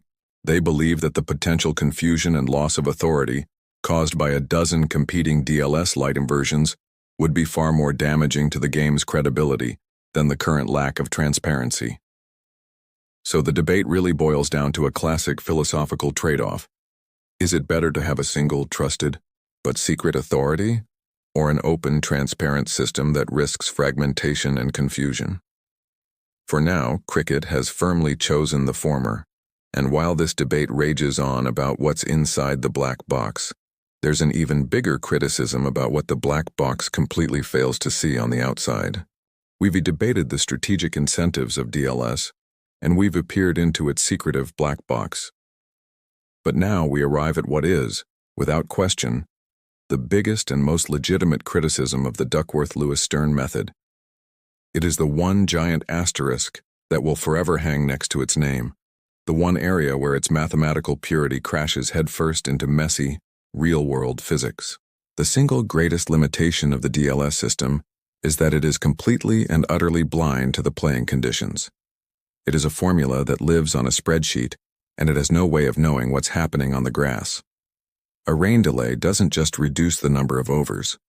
It fundamentally changes the physical environment in which the game is played. And almost every single one of these changes confers a significant advantage to the team batting second. Think about it. The most obvious change is the outfield. After a downpour, the lush green grass is saturated. The ball, when hit along the ground, doesn't race away to the boundary. It slows down as if it's running through treacle. A crisply timed cover drive that would have been a certain 4 on a dry day might be cut off by a fielder for only a 2. This, on its own, seems to favor the fielding side. But this is massively outweighed by the effect the rain has on the ball itself. A cricket ball with a wet, greasy seam is notoriously difficult for a bowler to control. It becomes like a bar of soap. Spin bowlers, in particular, see their greatest weapon neutralized. They can't grip the seam to impart the revolutions that generate turn and drift. Their deliveries become less potent, more predictable. Fast bowlers also suffer. Their footing on the run-up can become treacherous, and their ability to swing the ball through the air is often diminished by the moisture. The ball slips, leading to more unintentional full tosses and short balls. In other words, get-me-out-of-jail deliveries for the batter. Now, put yourself in the shoes of the two teams. Team A has just batted their full 50 overs on a dry, slightly worn pitch. Their opponent's spinners were getting significant turn, and they had to fight tooth and nail to post a competitive score of 270. Now, after a 2-hour rain delay, Team B comes out to chase a DLS revised target. They are batting on the same pitch, but they are facing a completely different game. The ball is now skidding on, not turning. The opposition spinners, who were so dangerous just a few hours ago, have been rendered almost harmless. The fielding side is struggling to stay on their feet, and every throw from the deep is a lottery. Team B is, for all intents and purposes, playing on a much easier setting. And what does the DLS formula have to say about this massive, game-altering shift in conditions? Absolutely nothing. Because it can't. The DLS computer has no inputs for ball moisture level or outfield friction coefficient. It knows only two things: overs remaining and wickets in hand. It will calculate a revised target based on its pristine mathematical logic, completely oblivious to the fact that the fielding side is now playing with a massive handicap. This is the source of so much quiet frustration among players. They know that the challenge they are facing is not the one represented by the DLS target. They are fighting a battle on two fronts, against the batters and against the conditions. So if this is such a glaring and obvious flaw, why hasn't it been fixed? This is where we have to step back and look at the problem from the perspective of a statistician. The counter-argument is not that this isn't a problem, but that it is an unsolvable problem for any mathematical formula. How could you possibly quantify these variables? How many runs is a wet ball worth? Is it worth 5 runs if it's in the hands of a spinner, but only 2 runs if it's a fast bowler? How do you assign a numerical value to a damp patch on the pitch? The moment you try to incorporate these subjective, unquantifiable elements into the formula, you destroy its greatest strength, its objectivity. The DLS method, by its very design, deliberately and consciously ignores these fuzzy variables. Its creators made a choice to build their model on the only 2 things that are 100% objective and measurable in an innings: the number of balls bowled and the number of wickets taken. They would argue that the alternative, creating a system where umpires would have to rate the wetness of the ball on a scale of 1 to 10 and feed it into the computer, would turn the entire process into a farce. It would be a mess of subjective judgments that would create far more controversy than it solved. So, the formula's blindness to conditions isn't an oversight or a mistake. It is a necessary compromise, an acceptance that some of nature's unfairness simply cannot be ironed out by an algorithm. But this glaring limitation, this acknowledged gap in its logic, has inevitably left the door open for challengers to emerge, promising they can build a better machine. This glaring, unfixable limitation regarding playing conditions, along with the other criticisms we've discussed, has inevitably left the door open for challengers. Over the years, several alternative mathematical models have been proposed, each claiming to have built a better mousetrap. But only one has ever gained significant real-world traction and stands as the chief rival to the DLS system's global dominance. It's known as the VJD method. The VJD method is named after its creator, V. Jayadevan, a civil engineer from Kerala, India. Much like Duckworth and Lewis before him, Jayadevan was a cricket enthusiast who was deeply frustrated by the unfairness of the existing rain rules he saw in the 1990s. He believed he could devise a system that was more intuitive and more closely aligned with the strategic realities of a one-day match. After years of independent work, he developed a system that operates on a fascinatingly different statistical philosophy to that of Duckworth-Lewis Stern. The core difference is this: DLS, as we've established, models an entire 50-over innings as one single continuous exponential curve. It assumes that the scoring rate gradually and smoothly accelerates over the course of the 50 overs. Jayadevan looked at this and argued that it was an oversimplification. He believed that a one-day innings isn't one smooth curve. It's 2 distinctly different phases that should be modeled separately. His VJD method, therefore, breaks an innings down into 2 parts. Phase 1 he calls the normal overs. This is roughly the first 70% of the innings, let's say the first 35 overs in a 50-over match. During this period, teams are typically focused on building a platform, rotating the strike, and preserving wickets. The scoring rate is relatively steady and predictable. VJD uses one statistical model to analyze this phase. Phase 2 is what cricket fans call the slog, or death overs. This is the final 30% of the innings, the last 15 overs or so, where a well-set team with wickets in hand will throw caution to the wind and try to score as rapidly as possible. The scoring rate in this phase is dramatically higher and follows a different pattern. VJD uses a second, completely separate statistical model for this explosive final sprint. So when the VJD method calculates a target, it doesn't just look at how many total overs are lost. It looks at which kind of overs were lost. Losing 10 overs from the middle of an innings, the normal phase, has a different impact on the final score than losing the final 10 overs, the slog phase. Proponents of the VJD method argue that this 2-part approach is a more realistic and nuanced reflection of how cricket is actually played.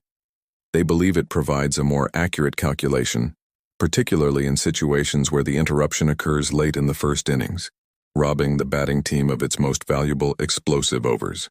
The system has gained significant credibility and is not just a theoretical exercise. It has been officially adopted by the Board of Control for Cricket in India, BCCI, for its domestic limited overs competitions, including the premier T20 tournament, the Syed Mushtaq Ali Trophy, whenever DLS is not mandated. This, of course, raises the million-dollar question. If the VJD method is potentially more accurate, why hasn't it been adopted by the ICC for international cricket? Why does DLS still reign supreme? The answer is a complex mix of statistics, politics, and pragmatism. First, there's the simple power of incumbency. The DLS method has a 25-year head start. It is deeply embedded in the cricketing ecosystem. Umpires, scorers, broadcasters, players, and fans all over the world have a working familiarity with it. To switch to a completely new system would require a colossal global re-education program and would likely cause even more confusion in the short term. It's a classic case of better the devil you know. Second, there is a genuine statistical debate. While VJD supporters are adamant about its superiority, the ICC's own statistical reviews conducted by Professor Stern and his team have consistently concluded that the DLS model is a better statistical fit across the widest possible range of match situations. They argue that the modern DLS, with its dynamic G50 parameter, is now so sophisticated that it can accurately model the steepness of the death overs curve without needing to treat it as a separate phase. In their view, the single curve approach is more elegant and ultimately more robust. Finally, there's an element of control. The ICC owns and manages the DLS method. They have invested in its development and have a custodian, Professor Stern, who continually maintains and refines it. Adopting an external system like VJD would mean ceding that control. So, with a challenger at the gates, we are forced to return to our central question and make a final judgment.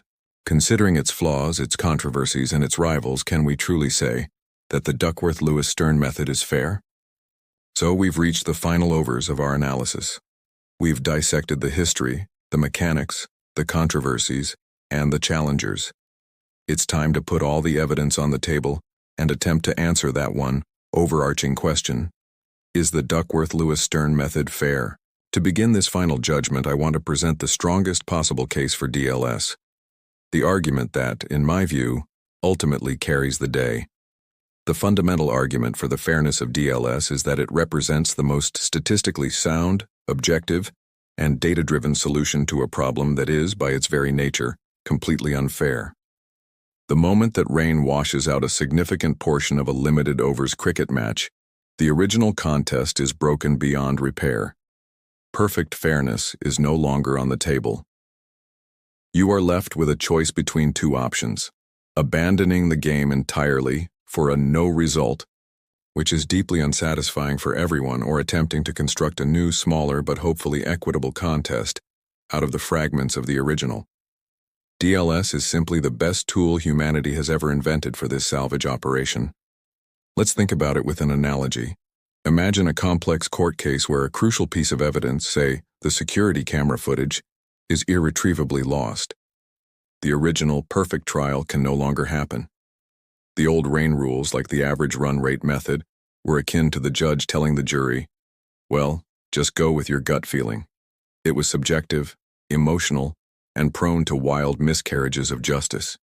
The DLS method, by contrast, is like bringing in a team of world-class forensic statisticians. They cannot magically recover the lost footage. But what they can do is analyze every other piece of available evidence with complete impartiality.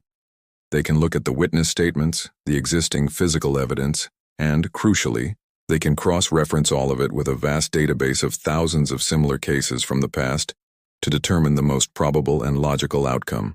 Their conclusion won't have the absolute certainty that the lost footage would have provided, but it will be the most rigorous, evidence-based, and unbiased judgment possible under the compromised circumstances. This is exactly what DLS does. It doesn't guess. It doesn't have a gut feeling. It looks at the state of the game, the overs left, the wickets down, and it cross-references it with its enormous database of historical matches to produce a target that is grounded in decades of precedent. Its entire claim to fairness rests on this foundation of objectivity. It is a system built on evidence, not on opinion. When it produces a target, it is essentially saying, Historically, a team in this position with these resources has gone on to perform in this manner. Therefore, this is the most probable and equitable challenge for the opposition. It removes human bias from an emotionally charged situation. And this leads us to the most common emotional argument against the system. People say, a computer shouldn't decide a cricket match. There is a natural human rebellion against the idea that a passionate, dramatic contest between elite athletes can be settled by a cold, clinical algorithm. But I would argue that you need to flip that sentiment on its head. The very fact that DLS is a cold, dispassionate, and soulless formula is precisely what makes it fair. Imagine the alternative. Imagine if, instead of DLS, the umpires were given the power to set a revised target based on their personal feel for the game. Their decision, no matter how experienced or well-intentioned they were, would be hopelessly riddled with unconscious biases. They could be swayed by the roar of a home crowd, by the reputation of the superstar batter at the crease, or by a subconscious desire to see a close finish. There would be endless bitter arguments about their subjectivity. The DLS formula has no such weaknesses. It doesn't know that Sachin Tendulkar is at the crease. It doesn't care that it's a World Cup final in front of 100,000 screaming fans. It doesn't have a favorite team. It applies the exact same impartial logic to a dead rubber match on a Tuesday afternoon as it does to the most watched final in history. Its lack of a soul is its greatest virtue. It is the ultimate guarantee of impartiality. It is not perfect, but it is the fairest system we have because it is the only one that truly removes subjective human judgment from the equation. And yet, for all its mathematical objectivity, it must operate in a world defined by the wonderfully unpredictable element it can never truly model. For all its mathematical objectivity, for all its unbiased and soulless logic, the DLS formula cannot escape one fundamental truth. It has to be applied in a world populated by humans. And humans, especially elite athletes in high-pressure situations, are not perfectly rational calculating machines. They are driven by emotion, instinct, adrenaline, and fear.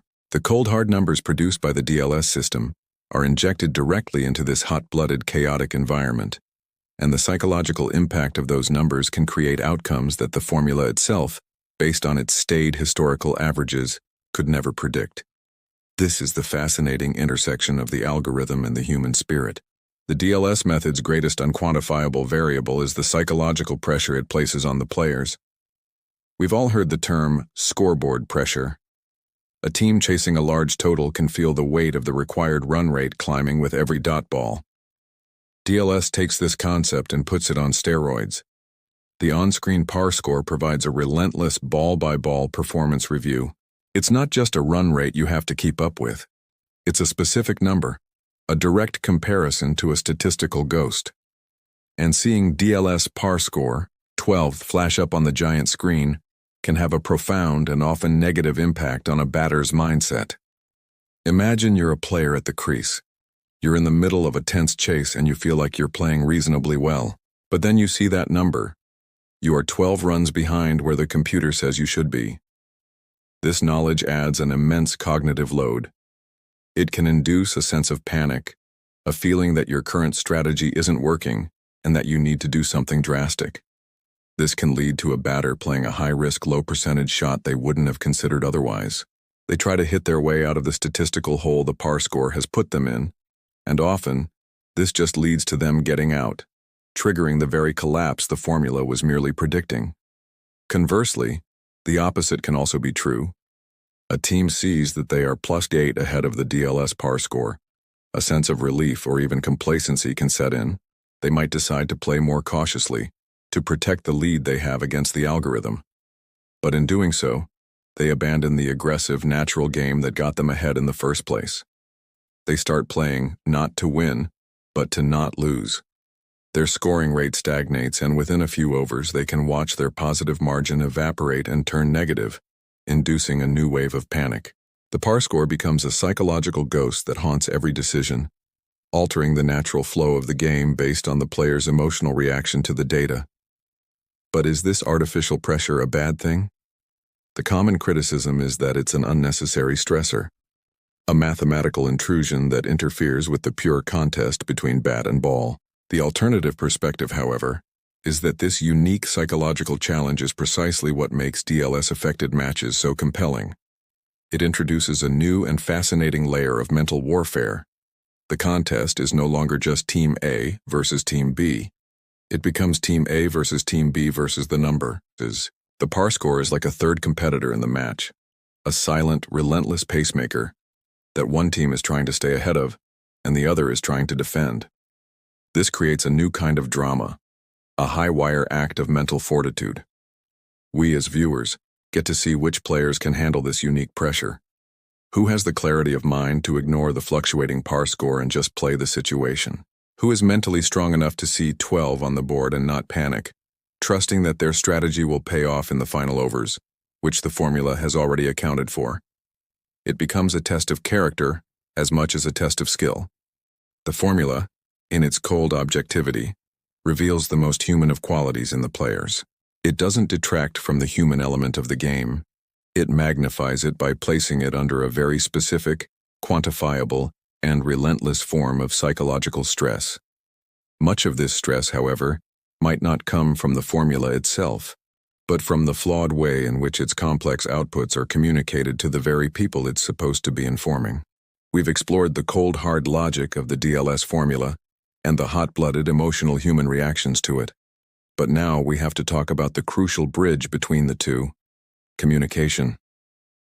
I'm going to argue that for the last 25 years, the greatest enemy of the Duckworth-Lewis-Stern method has not been its complexity, its secrecy, or its strategic quirks.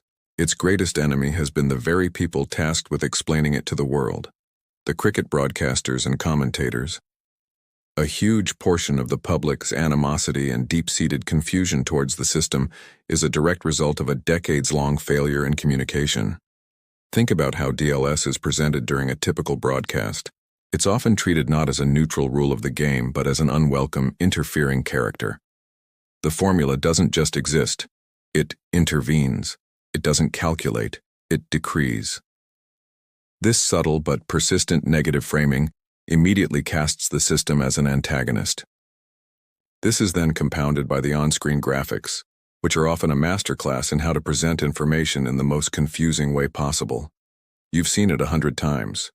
A rain delay ends, and a graphic flashes up with a bewildering array of numbers: the new total overs, the new target, the DLS par score, and the required run rate, all crammed together. For a casual fan who has just tuned in, it's an impenetrable wall of data.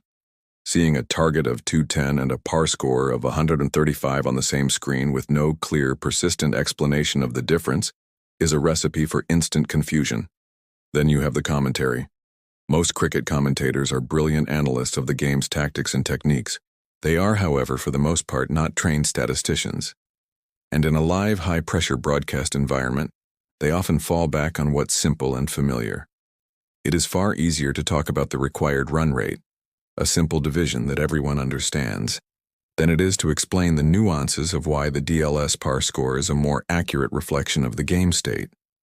Worse still, commentators will often express their own bewilderment or frustration with the formula on air. You'll hear things like, "Well, the computer has spat out a target of a 190, which feels very tough to me." This kind of subjective, emotional reaction from a figure of authority is incredibly damaging.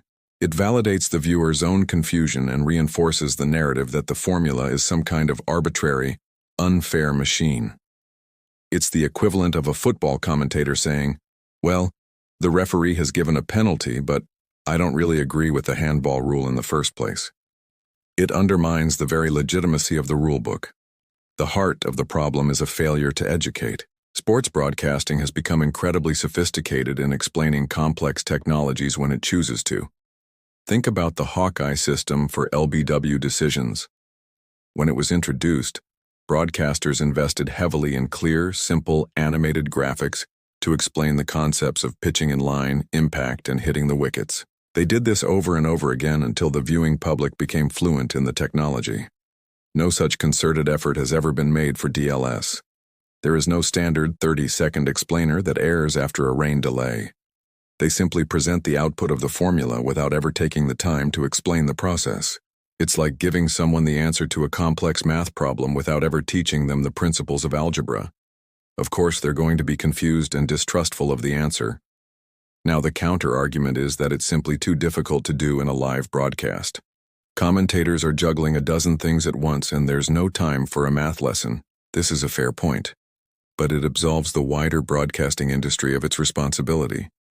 This is a failure of production and priorities, not just a failure of individual commentators.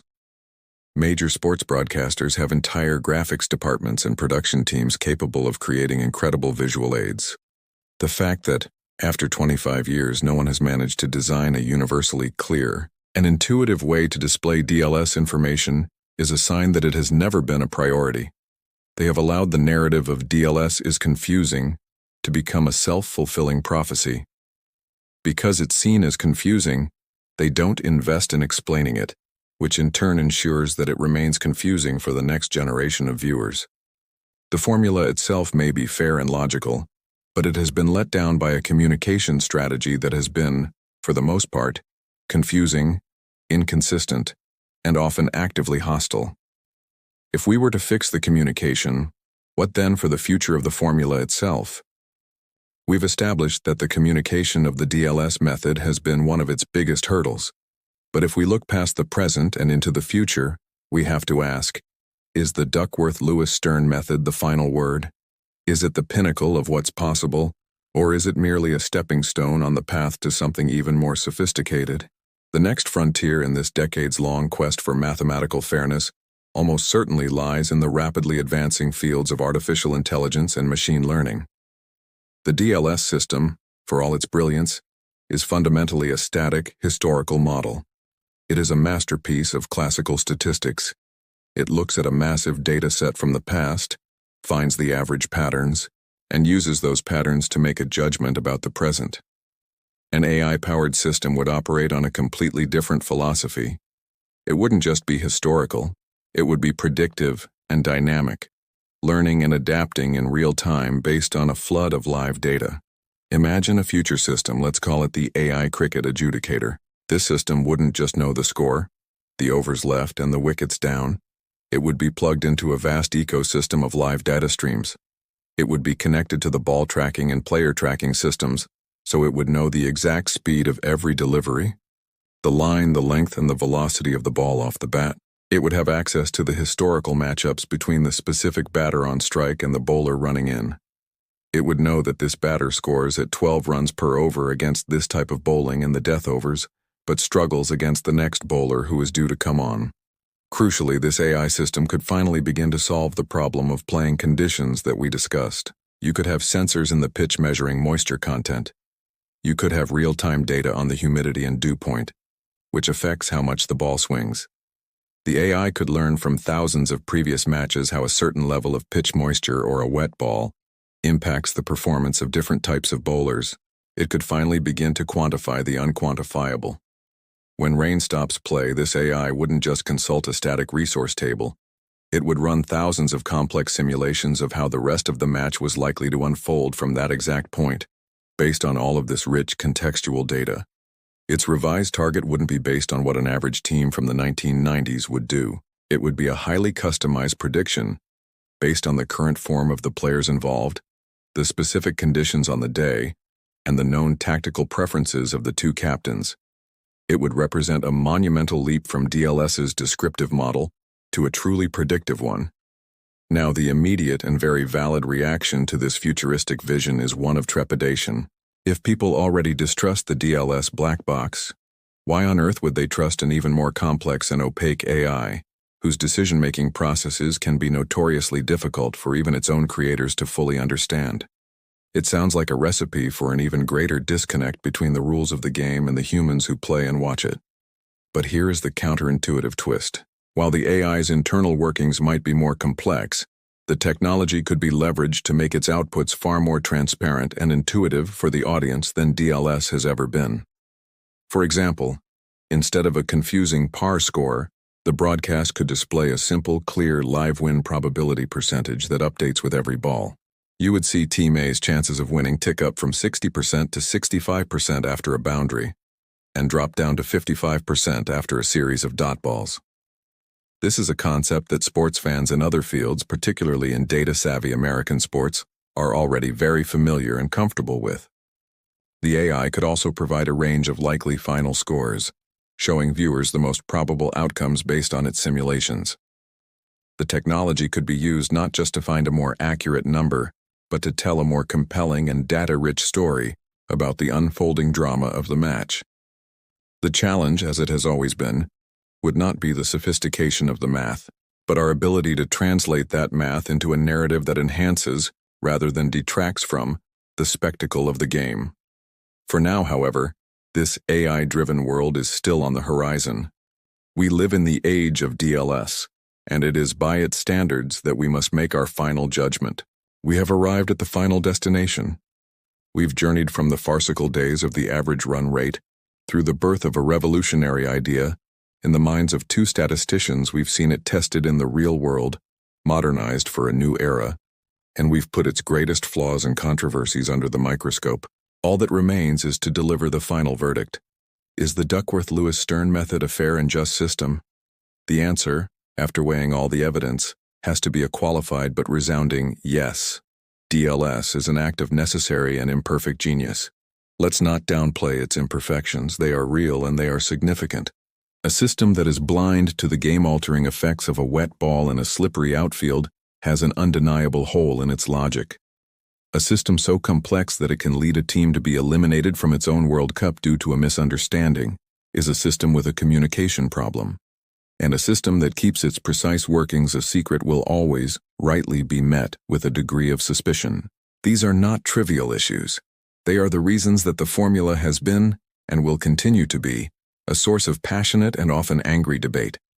But to judge DLS solely on its flaws is to suffer from a profound lack of historical perspective. You cannot properly appreciate what DLS is without remembering what came before it. Before Duckworth and Lewis, rain-affected cricket was a mathematical Wild West, governed by rules that were arbitrary, illogical, and at times, downright embarrassing for a major professional sport. The farcical end to the 1992 World Cup semi-final was not just an anomaly, it was the inevitable endpoint of a broken philosophy. DLS didn't just offer a new calculation, it offered credibility. It brought order to chaos. It gave the sport a defensible, logical framework that, for all its quirks, was built on a foundation of reason, not guesswork. The core genius of the system, the concept of the two resources, remains as brilliant and insightful today as it was in the 1990s. It was a genuine paradigm shift, a moment where the sport began to understand its own internal grammar at a much deeper level. And the fact that the system was robust enough to evolve, to be taken by Professor Stern and upgraded into DLS to handle the explosive rise of T20 cricket, is a testament to the strength of its original design. It was not a brittle rule, but a flexible, living model. Ultimately, the fairness of DLS cannot be judged by comparing a rain-affected match to a full, uninterrupted 50-over classic. That is a fundamentally flawed comparison. The full match is gone. It is a memory. The proper comparison, the only one that truly matters, is this: a result decided by DLS versus no result at all. And in that context, its value is immense. How many thousands of matches? How many millions of dollars in revenue? How many hours of entertainment for fans have been salvaged from the brink of a washout by this formula? It is the perpetual savior of last resort. It allows us to have a conclusion, to have a winner and a loser, to have a contest that, while compromised, is still a contest. The final emotional argument against it will always be, it's just not real cricket. And in a sense, that's true. But a lifeboat is not a cruise ship. Its purpose is not luxury, its purpose is survival. The DLS method is cricket's lifeboat. When the storm comes and the original voyage is sunk, it is the ingenious, if slightly cramped vessel that gets the players and the fans safely to shore with a result. It is a system born not out of a desire for mathematical perfection, but out of a deep and abiding love for the game, and an unwillingness to let something as mundane as the weather have the final say. It is complicated. It is counterintuitive, and it is at times infuriating. But it is also the fairest and most intelligent solution we have ever had to sport's most intractable mathematical puzzle. That's our deep dive into the bizarre and brilliant world of the Duckworth-Lewis-Stern method. We've seen how it rose from the ashes of chaotic old rules, built on the simple yet revolutionary idea that an innings is made of two resources, overs and wickets. While it's not a perfect system, its blindness to playing conditions and its inherent complexity have led to genuine controversy and heartbreak. It remains the most objective and statistically fair solution ever devised for the impossible problem of a rain-interrupted match. It replaced guesswork with data and brought a crucial element of logical integrity to the sport, saving countless games from being abandoned. So the next time you're watching a match and the clouds gather, I hope you'll see that DLS graphic not as a random number generator, but as a fascinating attempt to create fairness out of chaos. Watch how the par score dictates strategy, and how the players react to the unique psychological pressure it creates. It's a complex, sometimes frustrating, but ultimately essential part of the modern game. That's the final whistle for this episode. Until next time, keep watching the game.